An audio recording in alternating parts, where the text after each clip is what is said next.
ตอนนี้ซื้อเครื่องมาอยู่ที่โฮงหม้อมาอัปเดตอาการร้านสาวเนาะกราบทักทายสบายดีและสวัสดีพ่อแม่พี่น้องทุกคนเด้อตอนนี้มาอยู่น้ำครัวที่โรงพยาบาลโฮงหม้อทางฝั่งลาวเนาะร้านมาปาดไซติ้งเดี๋ยววันนี้จะให้ทุกคนมาเบิ่งอาการเดี๋ยวอาจจะได้กลับบ้านบ่สิได้ทันไปฟ้อนรำแข่งวันครูบ่เนาะเดือนหน้าก็จะเป็นวันครูแห่งชาติวันครูลาวแล้วทุกคนร้านจะได้กลับไปครูซื้อโอ้ยเนาะซื้อนมกับขนมของกินมากินเนาะตันช่วยดีแต่โรงเรียนที่ครูอยู่หม้อเนาะตอนช่วยก็เลยซื้อของกินมากินข้าวนำนาเศร้าแต่งกินอันนี้เป็นข้าวที่หนึ่งมาแต่เขาพักโรงเรียนมาซ้อจนเข้ามาแล้วก็ซื้อของกินซื้อยังมาส่วนน้องๆส่วนนาเศร้ากินเนาะน้องๆก็ยังบ่มาเถื่อแล้วก็จิมานี่มาเบิ่งอาการน้ำกันเป็นอะไรพุ่นและญี่ปุ่น เป็นอะไรเนาะคือน่าเศร้าแท้ได้จักมือล่ะสบายดีเด้สบายดีนี่น่าเศร้าสบายดีเด้อน่าเศร้านี่นางส้มซื้อหยังซื้อนางส้มได้มาลองคงเนาะเห็นหยังพ่อพุ่นโอ้โหขออนุญาตเด้อคนพุ่นใบใส่อันนี้เขาเห็นหยังอันนี้ใส่ยาน้ำเกลือใส่ยาเวลาซีดยาต้องซีดมันน้ำเกลือปดแล้วอ๋ออันนี้คือน้ำเกลือทุกคนตั้งแต่มือที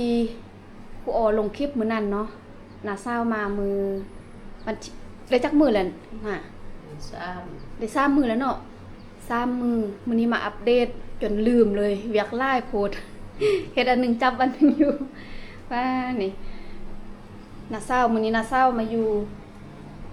คนเดียวมาเฝ้ามีแต่2คนแต่น้องก็สิมาเนาะน้องชายครูก็สิมาแต่ยังบ่ฮอดเทื่อคุณน่าเศร้านอนอยู่ไสเมื่อคืน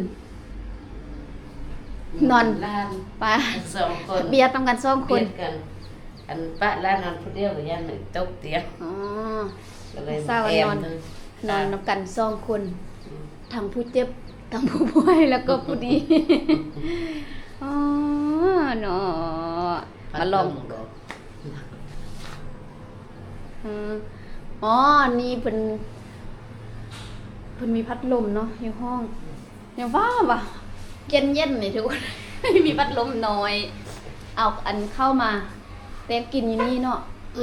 อันนี้ข้าวเจ้าอันนี้เขาเอิ้นว่าข้าวเจ้าโอ้โหคนเจ้าเขากินคั่วเอาข้าวเหนียวมาข้าวเหนียวใส่กินตูกับของกินก็ซื้อขนมมาฝาก โอ้ยเป็นอะไรโอเคอยู่บ่เขาให้อยู่จักมือ4 มือเนาะมื้อนั้นทำอันนั้นหม้อวันศุกร์ได้กลับมาวันศุกร์มาพักอยู่บ้านวันศุกร์จึงได้กลับจะได้ไปซ้อมฟ้อนบ่เนาะจันทร์อังคารเลยได้ไปตามเรียนวันจันทร์อังคารปาดโทยังแข็งแรงละติไก่โรงเรียนไก่ย่างอีกปั่นจักรยานทุกแม่นปั่นย่างหั่นโอ้เอื้อมันปั่นมันซ้อนเนาะบุญอ๋อถ้าวานมีโหย่างบ่ได้ต้องเอาจักรยานลิงๆกับย่างกูลิงๆบ่มีหมู่ย่างละก้าอยู่บ้านมื้อนั้นลิงๆมาส่งยังว่าหายลิงๆว่าค่าโรงเรียนมาให้นั่งกลับไปหอพักคิดใดโอ้ลิงๆก็เป็นห่วงเด้เนาะมาโรงเรียนย่างมานำกันนางส้มบ่สบายลิงๆมาส่งจอยมันเลยย่างปีนี้เรียนอยู่ห้องหยังป .4 ปีนี้ป .4 แล้วป .4 ได้เป็นหัวหน้าห้องบ่ได้เป็นลิงได้เป็นซ่องห้องเลยเนาะลิงว่าถ้าว่ามีโอกาสเนาะครูอ้ออยากไปยามเพราะเป็นโรงเรียนที่ครูอ้อเคย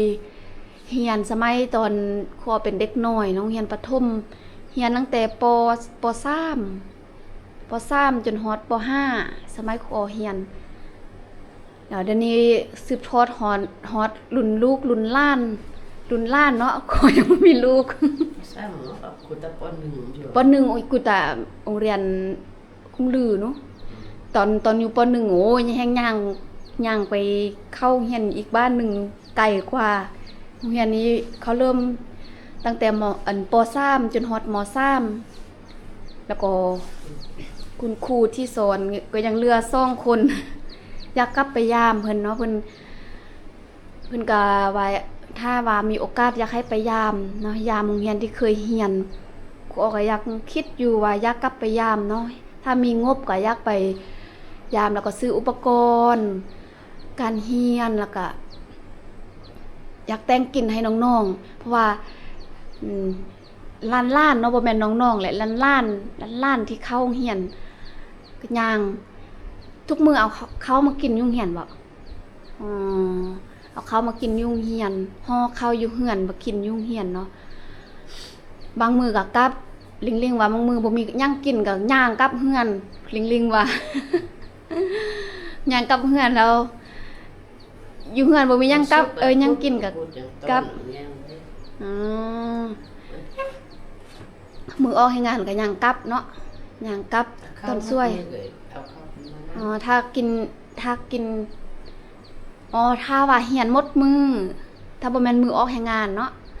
คือออกแรงงานนี่ก็หมายความว่าเก็บขี้เหงื่อกวาดห้องเนาะทำความสะอาดห้องแบบกวาดเก็บขี้เหงื่อรวมนางส้มเรียนห้องหยังปีนี้ปอซี่ป .4 นะเนาะลิงอยู่ป .3 เนาะอ๋อลิงอยู่ป .3 เป็นหัวหน้าห้อง2ห้องนางส้มอยู่ป .4 ไปโรงเรียนน่ะก็ย่างมาคือเบิ่งอยู่ในคลิปก่อนให้ร้านถ่ายคลิปโอ้โหย่างไต่ตุนยามฝนกับว่าโทยามแดดก็ฝุ่นกุยอดทนเบิ่งอยากซื้ออันพัดลมน้อยๆอันถ้าว่ามีเงินจะซื้อพัดลมน้อยๆอันให้จับเนาะน่ะว่ามันมีพัดลมน้อยๆอันเคยเห็นบ่เคยเห็นน่ะเคยเห็นอยู่ไสอยู่เฟซอ๋อเพิ่นเบิ่งเฟซนำหน้าเพิ่นเมทัล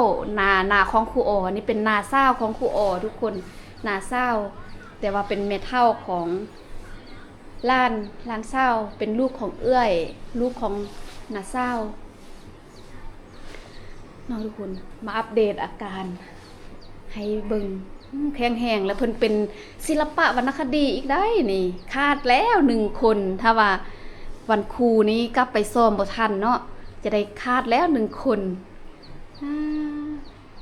นางส้มบ่เคยไปกิน KFC เนาะนางส้มเนาะอยากไปบ่มีแต่ลิงๆเนาะได้ไปเนาะลิงๆได้ไปกิน KFC อยู่ไทยแล้วอยากไปบ่ประเทศไทยเห็นลิงๆไปอยากไปบ่อยากบ่ภาษาไทยได้บ่ยังบ่ได้ภาษาลาวก็บ่ค่อยเก่งปานใดเนาะค่อยเรียนนำลิงๆเด้อมื้อหน้าถ้ามีงบเดี๋ยวน่าจะพาไปถ้าบ่มีงบก็บ่สร้างพาไป เนาะเพราะว่าลิงก็เคยไปแล้วลิงมีผู้ใหญ่ใจบุญเพิ่นให้งบเนาะได้ไปกิน KFC แต่นางส้มบ่เคยไปจักเทื่อนางส้มก็เป็นล้านแต่ว่าเป็นล้านเป็นลูกของเอื้อยลูกของน้าสาวมื้อนั้นมาแล้วนางส้มบ่ฮู้สึกตัวเลยเห็นหน้าบ่มื้อนั้นยังจื้อบ่ป้าดบอกว่าเขาซีดยาเห็นนางส้มแบบยังตาแบบลอยๆอยู่มันซอกห้าเท่าอ๋อมันแบบกาท่วงมันคิดทอดไม่เท่าคิดฮอดไม่เท่าซอกห้าไม่เท่าบ่เห็นเขาให้ยามเทื่อละคนเนาะนาเข้าไป5ได้มื้อนั้นหั่นแต่นางส้มเฮ็ดตาลอยๆแล้วก็ไปถามท่านหมอเพิ่นว่าเพิ่นซีดยา เพราะว่าอันให้นางส้มพักผ่อนเพิ่นว่าให้ได้พักผ่อนหลายๆค่าอันนี้หันเท่าใดค่าผ้าค่าเขาผ่าตัดอันนี้นะค่ายุกค่ายาค่าผ่าตัด ย่าอย่างบ่สรุปอย่างบ่สรุป อ๋อค่าทาสรุปพร้อมกันหมดแล้วทั้งรวมทั้งค่าห้อง มีบินแต่ละเทื่ออย่างบ่เฮาบ่สรุปเทื่อ อ๋อเขาจะมีบินให้ แต่ละเทื่อหั่นมันมีบินอันค่าผ้าบ่เบิ่งดู บินขาผ้าบ่มีเพิ่น อ๋อยังเขาจะสรุปมาบัดเดียว กับห้องพักก็ยังบ่สรุป อ๋ออันนี้ห้องนี้คืนหนึงเท่าไหร่ แซ่บอีก แสนหนึงก็ประมาณ100ไปบาทเนาะถ้าว่าเป็นเงินไทย100ไปบาทชู้ๆเก่งอันนี้แหละ กินเนาะอยู่บ้านนอกก็เนาะน้ำก็บ่สะอาดถ้าว่ามีเครื่องกรองน้ำคือสิดีอยู่บ้านเฮาหั่นบ่มีเครื่องกรองน้ำไปตักน้ำกับไก่อีกย่างไปโรงเรียนกับไก่อีกดมขี้ฝุ่นกลายเป็นไส้ติ่งมีหลายสิ่งหลายอย่างเนาะสาเหตุดีไวๆเด้อเก่งย่างไปโรงเรียนอย่างใดเนาะเป็นหนึ่งก็ดีแหละลิงไปโรงเรียนวันนั้นเอาลิงมาเฮ็ดย่างเข้าโรงเรียนมาส่งเอื้อยว่าท่านมันหายยานลิงคาดโรงเรียนเดี๋ยวก็ได้กลับแล้วอาทิตย์หน้าเนาะโอ้ย่างบ่ได้ติย่างไปโรงเรียนนี่ย่างบ่ได้แล้วว่ะถ้าบ่เอารถทีบไปส่งจักรยาน ทีบจักรยานไปส่งนางส้มเข้าโรงเรียนก็ตอนแรกก็ค่อยไปรับให้อดทนเดี๋ยวก็จะดีละอ๋อนี่อยากกินขนมกินนมกินก่อน เอ้ามาซื้อมาต้อนขอบใจนะได้ขอบใจนะได้เพิ่นให้เครื่อง คือ นั่นเนาะเวลาผู้รักผู้ใหญ่หรือผู้คนอื่นเอาเครื่องให้นี่เขาต้องขอบใจแล้วก็นบพร้อมถ้าเป็นภาษาไทยเขาจะว่าขอบคุณค่ะผู้หญิงเขาจะขอบคุณค่ะลองว่าเป็นแบบ ขอบคุณค่ะ นั่นตะแพงนะเป็นแหละถ้าอยู่กับลิงนี่เว้าภาษาไทยได้หมดเลยลิงนั่นเคยเฮียนอ๋ออันนี้ยังพี่อายบอกกล้าคือลิงเนาะเพิ่นบอกกล้าคือลิงอะลิงกล้าได้ลิงนะแต่ว่ามื้อนั้นท่านบ่อยากลมมาได้เพราะว่าเพิ่นย่านกูเว้าเพราะว่าค่าโรงเรียนกินแกะกินเลยขนมนะนมกินขนมกินนมกินเลยเนาะทุกคนมาอัปเดตอาการล้านให้ทุกคนได้ชมอันนี้ห้องพัดลมเนาะถ้าวัดเทียบเป็นเงินบาทก็ประมาณ100ไปบาทเนาะ100ไปบาทก็บ่แพงเนาะมีห้องน้ำในพร้อม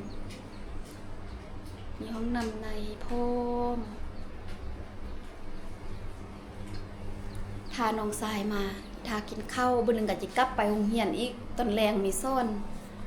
ตอนแรงเลยซ่อนตอนช่วยก็มายามกินข้าวทุกคนฝากทุกคนกดติดตามกดกระดิ่งแจ้งเตือนทั้งหมดเพื่อจะได้พลาดคลิปต่อไปเนาะตำหนิที่ชมกูออใดอยากให้กูออไทยทำเฮ็ดคลิปเกี่ยวกับหยังก็อย่าลืมคอมเมนต์บอกกูออเนาะสำหรับคลิปนี้กูออกับนาซ่าแล้วก็ลานซ่าจะลาคนไปก่อนเนาะสบายดีพบกันคลิปหน้าสบายดี